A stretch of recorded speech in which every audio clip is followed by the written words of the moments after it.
Hey guys, welcome back to our YouTube channel tat unicorns. हम यहाँ पर आप सभी के लिए एस्टेट की क्लासेस लेकर आते हैं, साथ ही साथ आप सभी की तैयारी भी करवाते हैं और कोई भी नई अपडेट होती है तो आपके साथ शेयर की जाती है। तो आज जो है आप सभी के लिए इतनी इंपॉर्टेंट ये वीडियो रहने वाली है ताकि आपको सारी चीज़ समझ में आ जाए। लाखों सालों से बच्चे ऐसे ही करते आ रहे हैं, एस्टेट की कोचिंग भी लेते हैं, एस्टेट के लिए क्लासेस भी लेते हैं, लाखों रुपए खर्च करते हैं, फिर भी सिलेक्शन नहीं हो पाता है और उसके पीछे कुछ रीज़न है। और कुछ बच्चे बिना कोई एक भी रुपया खर्च किए जो है 120 से भी ज़्यादा नंबर लेकर आ जाते हैं 150 में से। हाँ, 150 का टोटल पेपर रहता है एस्टेट का और उसमें से 120 से ज़्यादा नंबर लेकर आना अगर आपका सपना है तो आप बिल्कुल सही वीडियो पर आए हैं। यहाँ पर मैं आपको बताऊंगी कि क्यों बच्चे हमेशा जो हैं लगातार एस्टेट के एग्जाम में बैठते हैं और क्या पता कितनी बार उनकी आंखों के सामने हरियाणा की वैकेंसीज आई हैं और वो चली भी गई हैं। क्यों? क्योंकि उनका एस्टेट नहीं हुआ था। तो ये गलती आप ना कर दे, इसलिए फटाफट से सब्सक्राइब कर लीजिए टैट यूनिकॉर्न्स को ताकि आपको वैल्यूएबल क्लासेस मिले बिल्कुल फ्री में। ऐसी क्लासेस जो आपको कहीं पर भी कोई भी कोचिंग सेंटर पैसे लेकर भी नहीं प्रोवाइड करता होगा।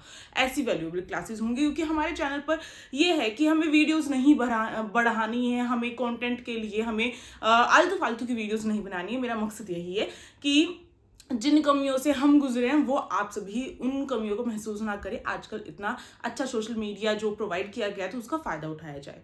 तो 120 से भी ज़्यादा अगर नंबर लाने का आपका सपना है तो सबसे बड़ी बात यहाँ पर यही आ जाती है कि आपको चीज़ समझनी पड़ेगी कि क्या चीज़ चल रही है। आज के टाइम पे सबसे ज़्यादा ये चीज़ चल रही है कि लाखों सोर्स हैं हमारे पास, लाखों कोचिंग सेंटर्स खुल चुके हैं, लाखों किताबें हैं हमारे पास, इतनी सारी बुक्स होने के बाद भी हम नहीं कर पा रहे हैं। और रीज़न यही है कि बच्चे गलती करते हैं और क्या गलती करते हैं वो आपको पता होना चाहिए। अभी लास्ट टाइम पे जो एग्जाम पैटर्न है एस्टेट ने अपना एकदम से चेंज कर दिया।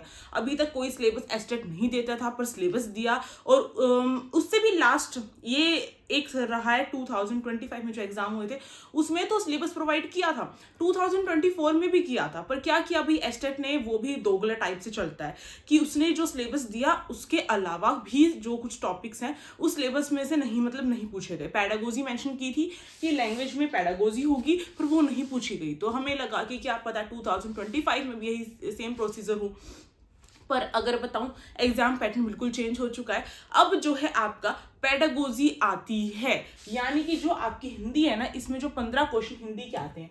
आपको एक चीज ध्यान रखनी है कि जो हिंदी है उसमें आपके जो 15 क्वेश्चन है वो हिंदी के होते हैं और 15 इंग्लिश के होते हैं। इसमें पैटर्न में चेंज, देखो पैटर्न नहीं पता चलेगा तो तैयारी आप करके जाओगे कुछ और ही और आ जाएगा पेपर में कुछ और ही, और फिर आप सोचेंगे क्या किया जाए और फिर बस हर साल की तरह फिर से बैठ के उठ के आप सभी आ जाएंगे। तो ये गलती नहीं करनी। और अगर कोई बच्चा चाहता है कि फर्स्ट टाइम में भी एस्टेट क्लियर हो तो आप सभी बिल्कुल सही चैनल पर विजिट किया है। मैं आप सभी को बताऊंगी कैसे पॉसिबल हो सकता है। देखो भाई, एस्टेट कुछ ऐसा हुआ नहीं है या फिर कुछ ऐसा नहीं है कि ऐसा कुछ भी इतना मुश्किल टफ, जब तक हम टफ नहीं समझते तब तक टफ नहीं होता है। तो थोड़ा सा अपने दिल को ये बोलो कि ऑल इज वेल, सब अच्छा होगा और एस्टेट भी आसानी से निकल जाएगा। एक तो यहीं पर हम जीत जाते हैं। दूसरी चीज, एग्जाम पैटर्न समझिए। अब एग्जाम पैटर्न सीडीपी में वही पियाजे, वाइगोत्स्की ये सिंपल चीजें नहीं पूछ रहे हैं, वो इरिक्सन भी पूछ रहे हैं, वो फ्रॉइड की जो थ्योरी है वो भी पूछ रहे हैं, और कुछ तो साइकोलॉजिस्ट जो हैं उनके कौन सी बुक उन्होंने लिखी है, कुछ फेमस बुक्स हमें पता होनी चाहिए, वो भी पूछ रहे हैं। तो ये सब कुछ आपको कहाँ पे मिलेगा? हमारे चैनल पर मिलेगा। मैं शुरुआत कर रही हूँ नई सीडीपी की क्लासेस की ताकि आप सभी उनसे चीज़ें सीख सके। तो आई होप आप सभी को वो चीज़ें पसंद आएंगी। जैसे आप सभी को हिंदी मैंने पढ़ाई थी तो पसंद आई थी, और सीडीपी की भी 1-2 क्लासेस मैंने डाली थी वो भी पसंद आई थी। तो अगर मैं बात करूँ, सीडीपी में भी पैटर्न चेंज हो चुका है, उस पैटर्न के अकॉर्डिंग हमें करना पड़ेगा। और उसके लिए सबसे इंपॉर्टेंट यही है कि आपका जो एक PYQ होता है, इस PYQ को आप अपना मंत्र समझ के चलते। मेरा तो यही मानना है, कोई भी एग्जाम निकालना है तो PYQ यानी प्रीवियस ईयर क्वेश्चन पेपर उठा लीजिए। ज़्यादा साल के नहीं तो कम से कम 5 साल के प्रीवियस ईयर क्वेश्चन पेपर उठाइए और उनको सॉल्व कीजिए। और सॉल्व करने का तरीका ये नहीं होना चाहिए कि एक क्वेश्चन है, हमने देखा इसका ऑप्शन ये करेक्ट है और चल पड़े नेक्स्ट क्वेश्चन पे। तो फिर आप वहां पर वही गलती कर जाएंगे जो एक नॉर्मल बच्चा कोई बुक खरीद कर लाता है और क्वेश्चन पेपर या फिर उसमें जो मॉक टेस्ट वगैरह होते हैं, क्वेश्चंस होते हैं, उनको सॉल्व करता चला जाता है। ये गलती आपको नहीं करनी है क्योंकि आप टेट यूनिकॉर्न से पढ़ रहे हैं। तो आपको यहाँ पर जैसे मैंने PYQs करवाए हुए हैं, अगर आप हमारे चैनल पर विजिट करेंगे और देखेंगे 1-2 क्लास भी, तो आपको पता चलेगा कि पढ़ना असल में पढ़ना होता क्या है। हमें स्मार्ट तरीके से पढ़ना है, कम टाइम बचा हुआ है, इतना लिमिटेड टाइम है हमारे पास, 1-2 महीना मुश्किल से है, उसमें भी हमें करना है। तो सबसे इम्पोर्टेंट यही है कि हमें जो है जो PYQ होता है वो हमें कैसे करना चाहिए कि हम जो क्वेश्चन है उस क्वेश्चन से रिलेटेड, जिस टॉपिक से वो क्वेश्चन पूछा गया है उस टॉपिक को उठाइए और वहीं पर कवर करके डाल दीजिए। आप देखेंगे कि धीरे धीरे आपके सारे टॉपिक्स कवर हो रहे हैं, सिलेबस कवर हो रहा है, PYQ जो इम्पोर्टेंट जो हमारे MCQs होते हैं वो कवर हो रहे हैं, और आप देखेंगे कि इस तरीके से आपने बेहतरीन तैयारी कर ली है विदाउट सिलेबस को छुए हुए। हाँ, बिना सिलेबस को पढ़े भी आप कर सकते हैं, और उसकी स्ट्रैटेजी बस यही है जैसे मैंने आपको PYQs अपने चैनल पर प्रोवाइड किए हुए हैं, आप एक बार जरूर देखिएगा, आपको समझ में आएगा किस तरीके से आपको करना है। दूसरी चीज, अगर मैं एग्जाम पैटर्न की बात करूं कि आपको थोड़ा समझने की जरूरत है, तो मैंने जैसे कहा जो CDP है, अगर PRT की बात करें जिसे लेवल 1 एग्जाम कहा जाता है एस्टेट में, लेवल 2 एस्टेट की बात करें और TGT में तो वो TGT होता है, और लेवल 3 यानी कि PGT की बात करें, सबका टाइम बिल्कुल सेम है, सबके मार्क्स 150 का क्वेश्चन पेपर आएगा। उसमें से आप सभी की जो है कैटेगरी के अकॉर्डिंग जो आपके नॉर्मली पास होने के लिए मार्क्स बताए हुए हैं, पर अगर उसमें भी अगर आप सभी चाहते हैं, वो नंबर भी सबके नहीं आ पाते हैं, और दूसरी बात उसमें भी अगर 120 से ऊपर नंबर लाना चाहते हैं तो आपको चीजें फॉलो करनी ही पड़ेंगी। तो इसमें सबसे पहले पैटर्न समझते हुए चलते हैं। अगर ऐसा भी होता है कि हम कुछ TGT और PGT दोनों साथ में देते हैं, कुछ तीनों एग्जाम साथ में देते हैं, या फिर कुछ 2 एग्जाम जो है साथ में देते हैं, तो वो कैसे मैनेज करेंगे वो भी थोड़ा सा बता दूंगी मैं आपको। अगर बात करूं TGT एग्जाम की, तो CDP होती है, लैंग्वेज है, इसमें क्वांटिटी एप्टीट्यूड, लैंग्वेज में आपको ये ध्यान रखना CDP जो है 30 नंबर की आती है आपकी, ठीक है। लैंग्वेज अगर बात की जाए तो हिंदी जो है 15 क्वेश्चन आएंगे, 15 नंबर की है, इंग्लिश भी इसी तरीके से 15 क्वेश्चन और 15 नंबर की है। फिर क्वांटिटी एप्टीट्यूड आ जाता है जिसमें थोड़ी सी न्यूमेरिकल टाइप की चीजें होती हैं, रीजनिंग हो जाती है, रीजनिंग ऐसी होती है, देखो यहीं पर गलती कर जाती है, हम सोचते हैं रीजनिंग 10 ही तो क्वेश्चन है, छोड़ देंगे क्या हो जाएगा, नहीं, जिस बच्चे का मैथ अच्छा नहीं है उसको रीजनिंग अच्छे से करके जानी चाहिए, आई होप जीके करके जानी चाहिए, लिमिटेड कुछ ऐसे टॉपिक्स जीके के करने चाहिए जो हमें पूछे ही जाते हैं, मेले जो हरियाणा के या फिर जो वहाँ की जिला को लेकर पूछा जाता है, पंचायत को लेकर पूछा जाता है, तो कुछ ऐसे क्वेश्चन हमें करके जाने चाहिए जो रिपीट होते हैं।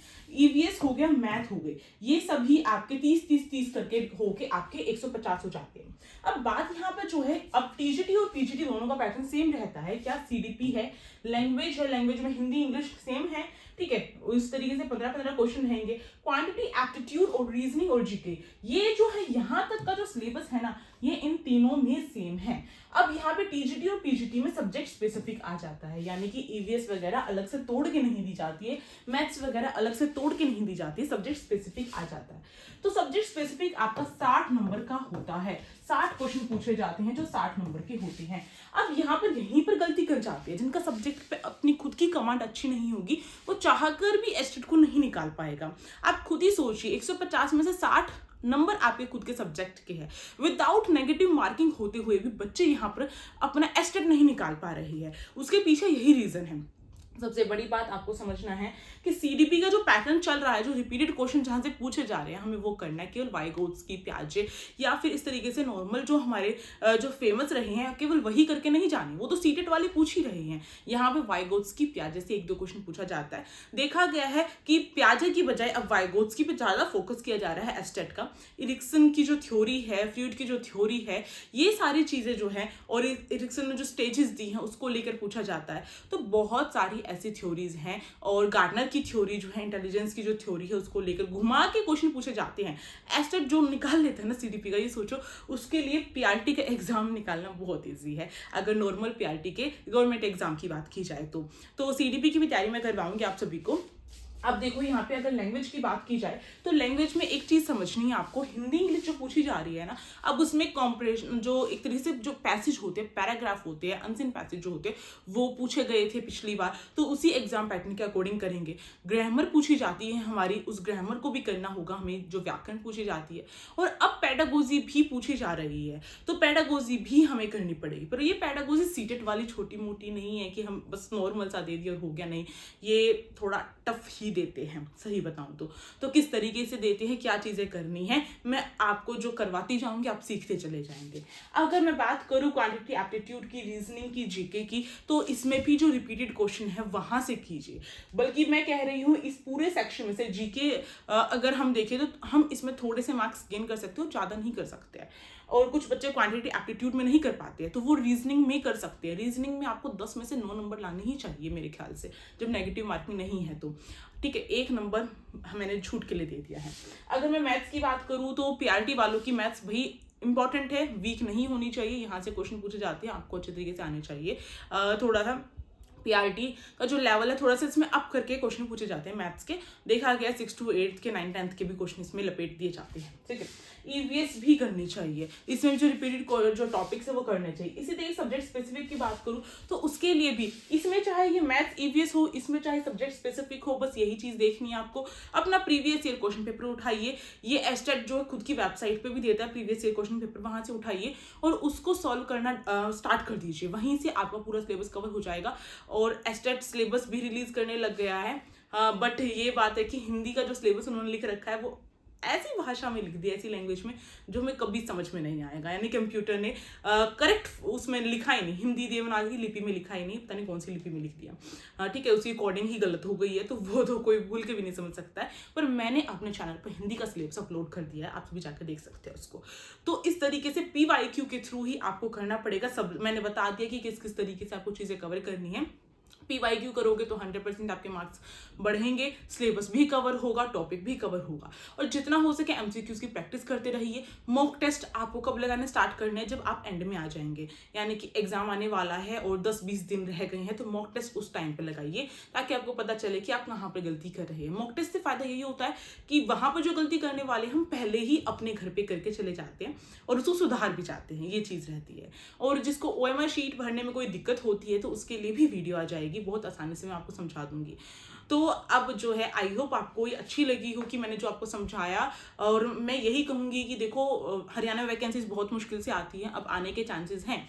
तो इस एस्टेट को आप ऐसे समझिए कि आपकी हरियाणा की वैकेंसी ही निकली हुई है और इस एस्टेट को पास करना आपके लिए उस एग्जाम बैठने के लिए बहुत इंपॉर्टेंट है। ये पेपर 1 है, ये नहीं होगा तो आप पेपर 2 यानी कि हरियाणा की वैकेंसीज में कभी भी नहीं बैठ पाएंगे।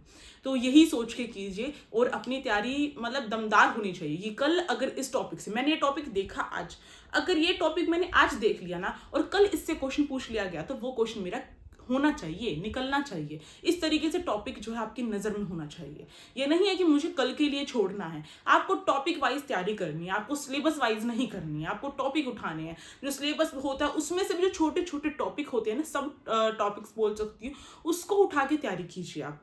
और उस टॉपिक से कोई भी चीज़ आपके बाहर की नहीं बचनी चाहिए। और अपना जो सब्जेक्ट है उसको समझिए कि कौन से क्वेश्चन ज़्यादा रिपीट हो रहे हैं, वो कैसे समझेंगे, PYQs को सॉल्व करेंगे तो पता चलेगा कि इस साल इस टॉपिक से क्वेश्चन पूछे गए थे। एज इट इज सेम भी एस्टेट रिपीट करता है, वो आपको पता चलेगा जब आप PYQs करेंगे। तो मेरे ख्याल से मैंने बहुत सारी समझदारी की चीज़ें आपको बता दी हैं। अब आपके हाथ में फैसला है कि आपको क्या करना है। अब मिलते हैं नेक्स्ट जो भी क्लास होगी, वीडियो होगी उसमें, और एग्जाम की डेट को लेकर कुछ पता चलता है तो आप सबके साथ साझा जरूर करूंगी। ठीक है, thank you for watching this video, stay tuned, be happy. Telegram group का लिंक डिस्क्रिप्शन बॉक्स में जाके ज्वाइन कर लीजिएगा।